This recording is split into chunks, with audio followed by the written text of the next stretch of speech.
Welcome to the Home Stagers and Designers on Fire podcast, where we help you attract more ideal clients, up-level your business, make more money, and still have a smokin' hot life. Hosted by best-selling author, coach, and speaker Marianne Cherico, this podcast focuses on business and mindset strategies that enable you to create a life and business by design. Now, let's get fired up. Hello there, and welcome to the podcast. I'm so happy that you're here today because we're kicking off something really special. And I wanted to let you know that I'm busy working on a program for home stagers who are struggling with building a profitable business, one that supports their best life. Because here's the thing. I work with a lot of stagers, and one thing that I see over and over again is that they get certified in staging and expect that building a business will be much easier than it is.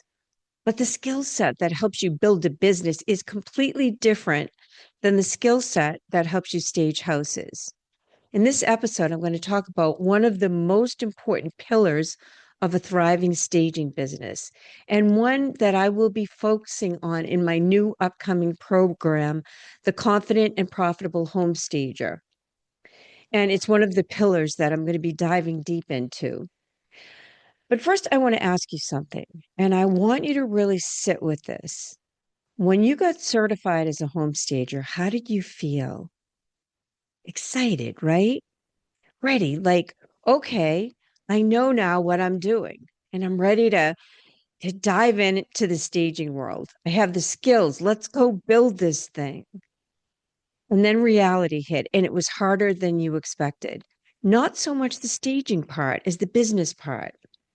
If that's your story, I want you to know that this is very common, that a lot of the home stagers that I coach are certified, and yet they're really not ready to build a business, and they don't know how to build a business. They also don't know what mindset issues are stopping them.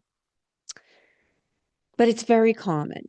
Now, I've been coaching home stagers since 2014, and one thing that I see over and over again is these talented, certified home stagers who care deeply about their work expect that building a business will follow naturally from being good at staging, right? That if they're a good stager, the business will come. Build it and they will come. But here's what nobody tells you when you get that certification. The skill set that makes you an incredible stager and the skill set that builds a profitable business are two completely different things, and you need both of them. Think about what it takes to stage a home beautifully. You need to understand how to visually market and package that home so that buyers will pay top dollar. You need to understand the basic principles of design, you know, flow, proportion, color, focal points, what's trending.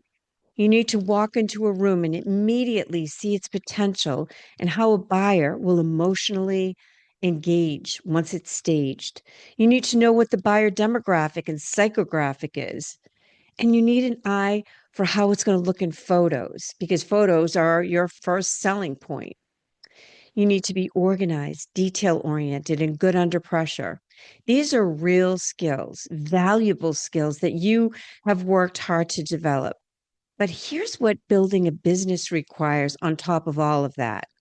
It requires for you to price your services confidently, and not just confidently, but strategically with profitability in mind. That means understanding your numbers, knowing your overhead, your costs, your time, knowing what you need to earn to make this business worth running, right? And pricing from that place instead of from what you think people will pay or what the stager down the street is charging. Pricing isn't guesswork, it's a business skill. And many stagers price out of fear of losing a job instead of what they need to price the job in order to be profitable.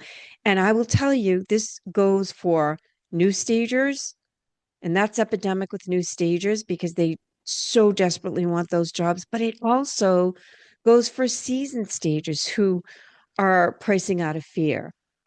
Building a business also requires you to confidently articulate your value to someone who doesn't yet see it.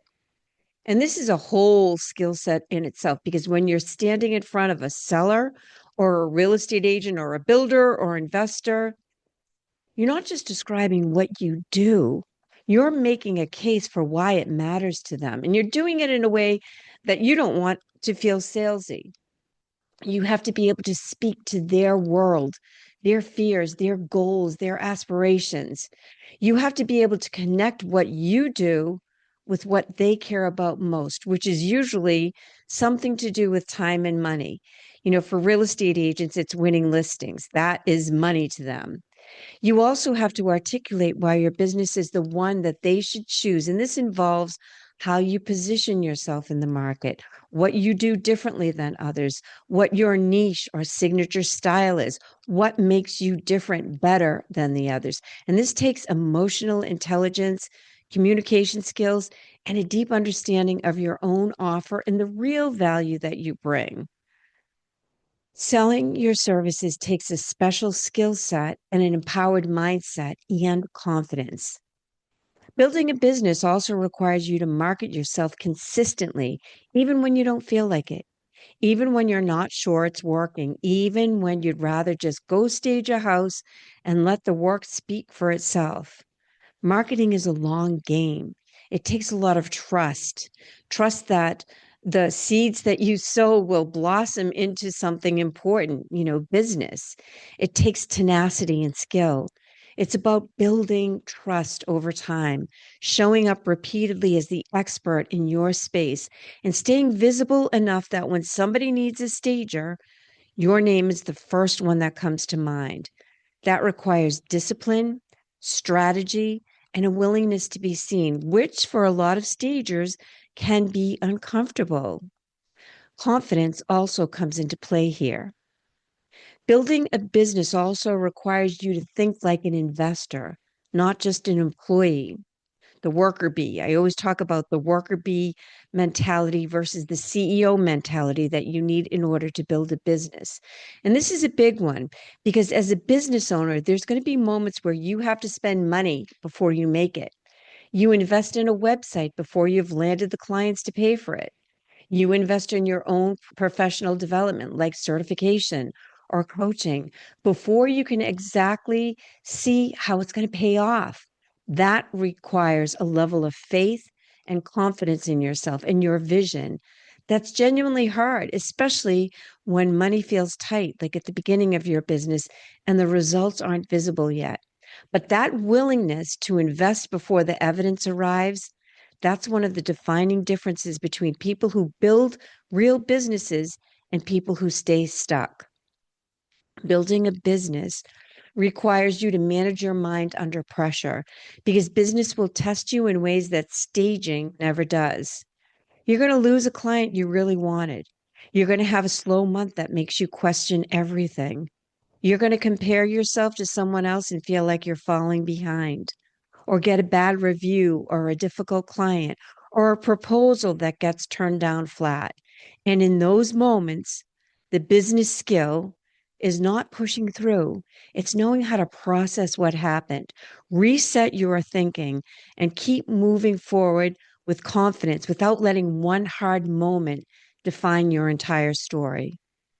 And above all of it, underneath all of it, building a business requires you to believe deeply and unwaveringly that what you offer is worth every single dollar you charge for it, not because you've talked yourself into it, not because you've repeated an affirmation in the mirror, but because you've done the work to truly understand the transformation you create for your clients.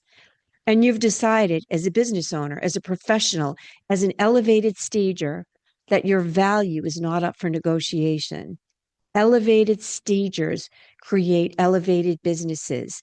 And it's my mission to see that the stagers I work with are elevated in all of the important ways. I want to make sure that they're confident leaders of their business, not because it's easy. It's not easy, but because they've blended business acumen with an empowered mindset. Now, let me break this down even further because I think this is really important. In certification, you were taught how to stage a home. Your job was to walk in, assess the space, and make decisions that would help that property sell. And the work speaks for itself. You arrange the furniture, you style the vignettes, you create the feeling, and the results are very visible and tangible. And you can photograph them. There's proof. Business doesn't work that way. In business, the results are often invisible, at least at first. You send the email and don't hear back. You reach out to 25 million real estate agents and you maybe have heard back from one. You post on social media and wonder if anyone's paying attention. You quote your price and sit in the uncomfortable silence, waiting for a response. You put yourself out there again and again and again without the immediate feedback loop that staging gives you. Staging rewards your eye and your taste for a job well done. Business rewards your persistence, your mindset, and your willingness to lead, your grit, your tenacity, your showing up. And here's where so many talented stagers get stuck, especially at the beginning. They keep doing what they know. They perfect their craft. They obsess over their portfolio because that all feels kind of comfortable and safe. And when what actually needs to grow is something entirely different, where it doesn't always feel safe. And that's their confidence as a business leader and putting themselves out there, their ability to sell without feeling salesy, their belief that they deserve to be well paid for the transformation they create, and putting themselves into situations and circumstances that move the needle forward, but don't exactly feel safe. And that's where confidence comes in. So today we're going to focus on the foundational pillar of confidence. And this is the first of the 5 pillars I'm going to walk you through in a series of podcast episodes that are going to lead you also to when I'm talking to you about a course that I'm going to be launching in a little bit. And I will have a wait list so that you can sign up for this. But the first pillar is confidence, because everything in my experience starts here. Not marketing, not systems, not even pricing. There we're absolutely going to talk about all of these things. Confidence comes first, because without it, you can have the best strategy in the world and still find a way to sabotage it. You can have great systems, but never utilize them because you're too afraid to, win the business, to get out there and sell your services. So without confidence, it's really hard to build a business. And it's kind of the cart before the horse thing, which I'm going to dive into further. So without confidence, you can know exactly what to do and not do it. You can have all the tools and none of the follow through. That's what confidence deficit does to a business. It quietly undermines everything else you're trying to build. And the tricky part is that you might think that you're confident, and your brain might say, well, I am confident, but subconscious thoughts may be showing up that sabotage your success, that undermine your confidence, that you can't always see. And this is something that a trained coach sees. And here's what I really want you to understand about confidence, because I think there's so much confusion about what it actually is and where it actually comes from. Confidence isn't a feeling that you wait for. It's not something that arrives one morning when you finally have enough experience, enough clients, enough money in the bank, enough proof that you're good at this. If you're waiting to feel confident before you act, I want to gently tell you that day isn't coming. Not that way. It happens when you put yourself out there in spite of the fear and you survive. When you send the proposal with the real number on it, and the number makes your stomach flip a little bit, and the client says yes. Or maybe the client says no, and you confidently decide to be okay with not winning that job because you didn't want to work for nothing. Or maybe confidence comes when you walk into a room full of real estate agents and introduce yourself as the expert you are, even though your heart is pounding out of your chest. When you post about your work on social media, even though a voice in your head is wondering, who do you think you are? That's confidence. When you do the thing that isn't easy, that isn't comfortable, that every instinct in your body is telling you to shrink away from, and you do it anyway, That's where confidence lives. On the other side of the moment that you almost didn't make happen. Okay. Confidence is bred by action, by doing the things that feel uncomfortable in order to move the needle forward. And here's what makes this so powerful and also so hard. Every single time you choose comfort over action, every time you lower your price before anyone asks, or don't send the email because you're afraid of what someone's going to think, or talk to yourself and talk yourself out of showing up where you know you need to show up in order to win business, you send yourself a message. And the message is, I can't handle this. I need to play it safe. I need to stay safe.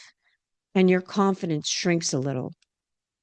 But every single time you choose action over comfort, every time you hold your price, every time you send the email, every time you show up when it's scary, you send yourself a different message. The message is, I can do hard things. I trust myself. And your confidence grows. The thought, I'm not ready yet, feels protective, right? It feels safe. It feels comfortable. It even might feel responsible. But what it's actually doing is keeping you exactly where you are. It's a thought that's costing you clients, income, and the business and life you're capable of building. This is mindset work, guys. This is why I always say, in order to grow your business, you have to grow into that elevated version of you who grows a successful business. This is where the stretch happens. It doesn't happen in one big leap, not a sudden transformation, just a series of small, brave decisions made consistently over time that slowly and surely build the most important foundation of your business will ever have. This is mindset work. It's not one big leap, not a sudden transformation.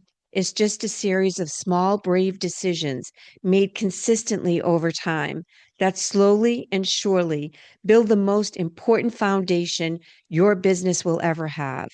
Confidence isn't the reward for building a great business, it's the foundation you build it on. One of my coaches and mentors is Brooke Castillo, and she teaches something called the self coaching model. And the core of it is this, that your circumstances don't create your results. Your thoughts about your circumstances create your results. Now, here's how it works. Every result in your life, including the results in your business, flow from a chain reaction. And it starts with a circumstance. Now, a circumstance is something that's neutral. It's not supercharged with emotion or feeling. It's a neutral thing. It's just a neutral fact. And then what happens is you have a thought about that circumstance, and that thought creates a feeling. And we're led by feelings. That feeling drives your action or inaction towards something.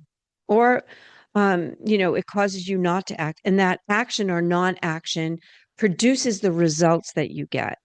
So let's play this out in your staging business as an example.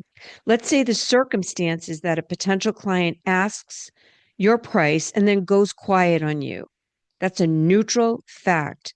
That's a circumstance, nothing more. You presented the client your price. You haven't heard from the client. That's a fact. But here's where it gets interesting. Two different stagers are going to experience that exact same circumstance and get completely different results based entirely on their thoughts. So let's say stager A thinks, they probably think I'm too expensive. I should have charged less. That thought creates anxiety and self doubt, and that feeling drives her to follow up with a discounted offer. And the result, she undervalues her work, attracts a price sensitive client, and reinforces the belief that she charges too much. Now, what she's going to get are clients that are price sensitive and not willing to pay for the value that she brings and the profitability that she needs to make. So her thought created that feeling of anxiety and self doubt, which caused her to take an action to undermine her prices, which is causing the results that she's getting. Let's think now about stager B. Stager B thinks, okay, they're considering it. My price reflects my value, and I trust that. Period. That thought creates calm confidence. That feeling drives her to follow up with more information about the transformation she creates. Maybe she follows up and, gives more data to show how she helps people in the area make way more money when they stage with her. This comes from an empowered place. And the results, she either lands a client who respects her pricing or she lets go of one who was never right for her anyway. Same circumstance, completely different results. And the second stager comes from a place of confidence and a thought that empowered her to get better results. This is why confidence can't be built by just doing more staging work or getting another certification or, taking more color classes or the things that are easy, right? That we hide behind. The work is in learning to catch the thoughts that are quietly running your business from the background. This is just one small example. There's so many different ways that our thoughts are running our business in the background. Thoughts like, I'm not experienced enough yet. In my market, they won't pay my prices. Who am I to charge premium prices? Who am I to say I'm a luxury stager? This goes for when we're building teams, for when we're creating SOPs. Everything we do in our business is influenced by our thought about our business. Are we thinking of ourselves as a CEO or as a worker bee? And how are our thoughts impacting the results in our business? Doing thought work is something that I often do in my coaching because often my clients don't see how they're consciously or subconsciously sabotaging their own success. Sometimes it takes a trained coach to see this. And until you address what's happening in your mind, no strategy in the world is going to stick. Now, I want to layer in something else that I learned from another coach that I work with. I'm in his Business by Design program, and I adore him, is James Wedmore.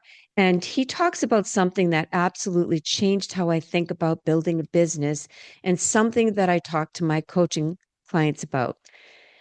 He believes that your results are always a reflection of the identity that you have of yourself as a business person and as a leader, not your strategy, not your marketing, not your pricing sheet. All of this is important, but your identity and the story you hold about who you are is the most impactful thing about how you lead your business and the results that you get. Most entrepreneurs try to change their results by changing their actions.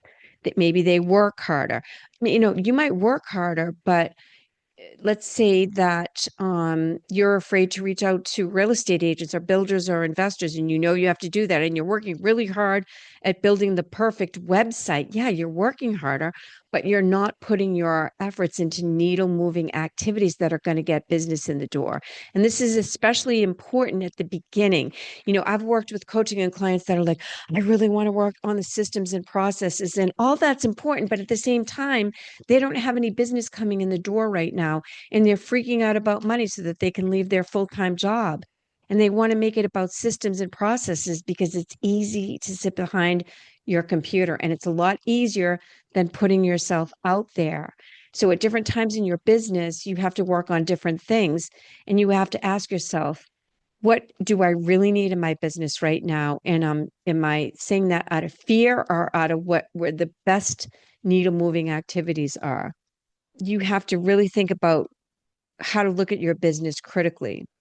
The shift that James Wedmore talks about is deciding in advance who you're becoming as the leader of your business. And again, one of my mantras is going to be, and something that is a movement that I am going to beat the drum on, is that elevated stagers create elevated businesses. Elevated stagers create elevated businesses. When you think of the identity that you need to grow into to create that badass business, I want you to think in a very elevated way of who she needs to become. Create that identity of her. Who would be that business owner that built the type of business that you really want? Who would attract the types of clients that you really want? Who would make the money that you really want? Who would she be? The shift that he talks about is deciding in advance your ideal future self, the one you need to be in order to create the business you want, and then acting from that identity now, acting as if you're that business owner now. Not waiting until you feel confident, not waiting until you've had more clients or made more money. Deciding today, I'm a confident business owner. I'm an expert. I lead my clients. I charge what I'm worth. And then flushing out who that business owner would be, how she'd handle a team, how she'd invest in herself. Who would she look like? What would she do differently than what you're doing now? And then making every decision from that higher version of yourself, that elevated version. James Wedmore calls it being it before you see it. And in the context of your staging business, this means something really specific. It means you stop waiting until you feel ready to raise your prices and you raise them from the identity of someone who already knows her value.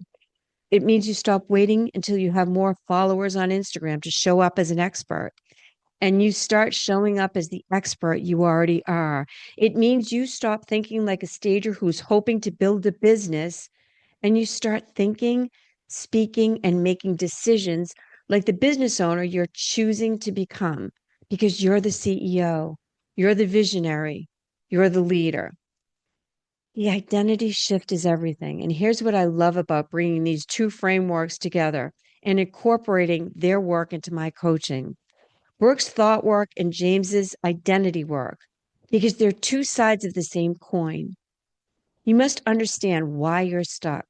Your thoughts are creating the results you want or don't want, and see who you need to become to get the results you do want. Together, that is the foundation of real, lasting confidence in your business, not the fake it till you make it kind, not the pump yourself up in the mirror kind, the deep, grounded, I know who I am and what I bring to the table kind. That's the confidence that changes your pricing. That's the confidence that changes your clients and who you attract. That's the confidence that changes your income. And here's what I know about you. You didn't start this business because you weren't sure if you were good enough. You started it because you love this work and you're gifted in it. Confidence is simply the bridge between the talent you already have and the business you're building. And if you want to go deeper on this work, the mindset, the pricing, confidence, the identity shift that makes all of it click. I want to tell you about something I've been building. I mentioned at the beginning of this episode. It's called the Confident and Profitable Home Stager. And this is going to be built based on what I've learned from coaching home stagers since 2014, what I've learned from working with my own coaches and from being trained as a coach, what I've learned from being in the real estate business for 27 years. And just from being in the staging business and knowing a lot of different colleagues and the School of Hard Knocks, this is going to be a live coaching program built around 5 pillars. And you guessed it, confidence is the first one. We go deep on this work together. We break through the fear, the imposter syndrome, the pricing hesitation, all of it. And we build the business and identity to go with it, to be a true leader in this field, to play a bigger game, to sell in an easy way that doesn't feel salesy, but feels really good, to become more visible and slay the confidence dragons, right? To do the things in your business that you need to do to step outside of your comfort zone. And all of you know what that is. Maybe you're building a team. Maybe you're afraid to talk to your team or lead a team or hire a team or invest in coaching or invest in a warehouse or whatever it is that's stopping you. You know, there's a difference between it's stopping you because of realistic reasons and having thought it out and because of fear. And those are the things that we uncover. So in this program, I'm building a wait list right now, and there's going to be special perks for beta members of this program. There's only going to be 10 slots available. There's going to be a special price point, and it's going to be these 10 people are going to get everything, and it'll be at a price that I will never do again. I'm putting a lot of thought into this. It's based on what I believe that home stagers really need to build profitable business. And if you've thought that this is something that you're interested in, I want to get you on the wait list. And again, you'll be the first to know when doors open, and you'll get exclusive early access details. And honestly, the stagers on that wait list are already my people, because I like people that invest in themselves. If you want to make more money in your business and you're not willing to invest in coaching, because you think you get all the answers free on Facebook and social media, then I got to tell you, and you might not like this, some of you, that you can't expect people to pay higher rates for you and expect to get everything always free and not have to invest in yourself and in coaching. So I know that there's certain things that are free that you do get value out of, but coaching is something that has a huge value, and there is a price tag with that. So that's just a little thing that I want you to think about when you think about money mindset, and that you don't want to invest in you. How do you expect others to invest in you and pay your prices when you're not willing to invest in value? So, anyways, for those of you who do want to get on the wait list, I love action takers and people that are willing to invest in their growth, because growth is so important in business. The link is in the show notes. You'll be hearing a lot more about this. So, next time, we're going to be talking about clarity and what it really means to know exactly what you're building in your business and why you're building it, right? Being really clear about what you offer. Clarity is so important on so many levels, because more than ever, as the internet gets busier and busier, it's really important that your positioning and how clear you are about what your offerings are, who you serve, and how you're going to show up is really important. So being clear about that, knowing what it is that you offer in a way that others don't, standing out, is really important. So until then, check out my next podcast, subscribe on Apple, YouTube, Spotify, and catch all of my episodes. And until then, go lead your business like the badass business owner that you're becoming. This episode of the Home Stagers and Designers on Fire podcast has ended. Be sure to subscribe for more strategies on how to attract your ideal clients, uplevel your business, make more money, and still have a smokin' hot life. And don't forget to review this show so that we can continue to bring you top-notch content. See you on the next episode.